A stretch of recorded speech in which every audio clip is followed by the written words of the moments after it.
So today we're going to talk to you about what happens to your water heater as it ages. We cut this one open earlier today to take a look inside. And what we can see here is you got all this buildup down in the bottom of it. That is scale buildup, is mostly calcium and magnesium that's in the water, especially here in Central Texas. That's going to fill up the bottom of your water heater, cause it to not run as efficiently as it could be. And then it's also going to clog up the rest of your house, and specifically at fixtures and the angle stops underneath your fixtures. So that's why we recommend flushing a water heater regularly. It's going to help blow a lot of this stuff out, or as much as we can get out. That's going to help it run more efficiently, last longer, and not cause problems throughout the rest of the house.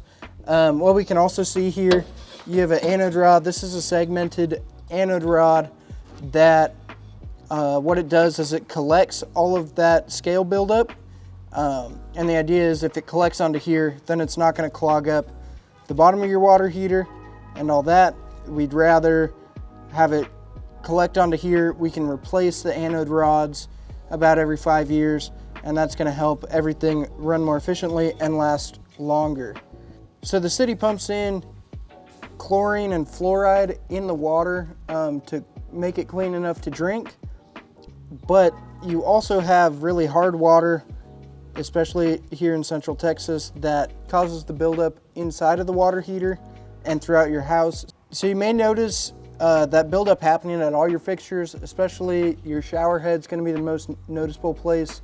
When you have that shower head, you'll notice little white or sometimes even green buildup happening. You might have a couple sprayers that spray off weird directions. That's caused from the scale buildup that's happening inside this heater that we can very visibly see, but goes throughout your house. That is why it's good to have either water softener, some sort of water conditioning, or a filter.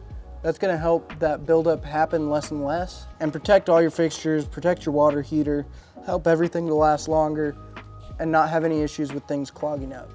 So on top of this water heater, you can see one of the nipples is very corroded, the other's not. This is an 8-year-old water heater, and what happened here is they had copper threaded directly onto this galvanized nipple. When copper and galvanized steel are touching each other, you get what's called electrolysis.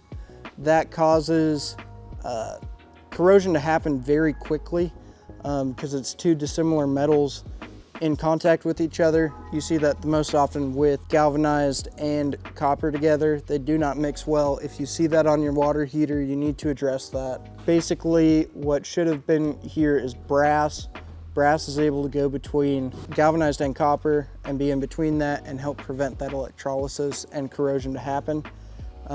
This is what started to leak, and then it also ended up leaking down at the bottom of this water heater because of the electrolysis happening throughout the whole tank. So on a gas water heater, the way that it heats up is it has a thermostat that's right here. That thermostat is going to read the temperature of the water coming in. This is where the cold water comes down into here. And a gas water heater heats up the bottom of this liner right here. So if you have a bunch of sediment buildup in the bottom of that water heater, it's not going to heat as efficiently. It has to work harder to heat up first the bottom of the liner and then the sediment on top of it before it can even start heating up the water.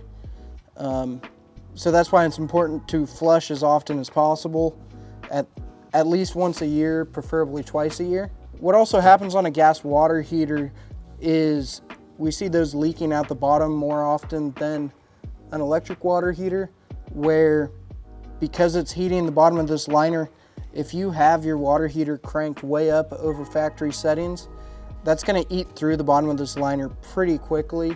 So instead of getting between 8 to 12 years on it, you're going to be looking more at like a 6 to 10 year time frame on your water heater. So everyone likes to have hot water. Some people like it really hot.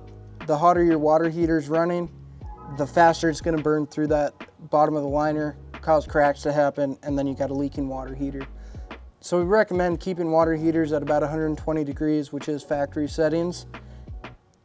If you start going above that and letting it run at that temperature for a long time, you're gonna burn through your water heater much quicker than if you leave it at the factory settings or the settings that it's installed at. As a water heater ages, the bottom will start to rust out. That'll cause leaks. So if you start seeing rust stains on the bottom of your heater, it's good to give us a call, have us take a look. We can look at how old the heater is and if it's time to replace one, because it's always better to proactively replace than suddenly have a 50-gallon tank leaking either in the garage or in the attic. Never good to have a leaking water heater. So if you notice rust stains around your heater, give us a call. We can come take a look, see if it's something that needs to be addressed.